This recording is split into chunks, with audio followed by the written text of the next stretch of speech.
Padayon kag labi pang nagatulog ang ginasinggitan sa mga consumer group sa Iloilo nga dulaon kon ibasura na kag baguhon ang mga ginapatuman nga mga lahi nga wala man sang gahom sa pag-regulate o kon pag-control sa presyo sang produktong petrolyo. Ini kasunod na naman sang panibagong hugnat sang pagtimbuok sang presyo sa gasolina, diesel kag kerosene sang halos 2 pesos ang kada litro. Sa interview sang Bombo Radio kay Mr. Elmer Foro, Secretary General sang Bayan Panay, iagin pahayag nga tiunago dulaon ang oil deregulation law kon ang RA 8479 suspend ang excise taxes sa idalom sang tax reform for acceleration and inclusion law kag kakason ng 12% VAT sa petroleum products. Suno kay Foro initanan ang nagapabudlay sang sitwasyon sang pungsod ilabi na sa sektor sang transportasyon kag ang mga ordinaryo nga tawo nga direkta nga nagaanto sang epekto sang pagtaas ang presyo sang petrolyo.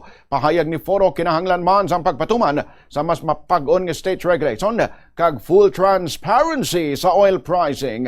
Baklon liwat kag ibalik ang public control sa mga petron corporation kag mag-provide ang gobyerno sang gilayon nga relief para sa transport groups, sa workers kag consumers.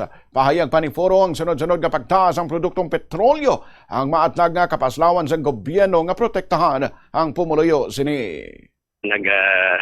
Imo na sang protest no ang aton Panay Consumers Alliance wherein ang Bayan Panay isa man sang mga katapos ang Bayan Panay ang convenor man sa sining grupo sang mga konsumidor naton agud ilabi na sa gobyerno nga kinanglan na magpreparar no kag kinanglan maghimo na sa reforma sa aton mga policies especially sa pagsaka sa produktong petrolyo kay hindi lang naghana kundi nagtaas na ang produktong petrolyo naton kag bala naton saka pagidini kag nagatugas ang malalang epekto sa pangabuyan sa aton pumuluyo kag expectedly bisan ang gobyerno naton nag-expect na no sa pagsaka pagid sa masobra o kun malapit 10 ka pesos no sa masunod nga mga inadlaw no.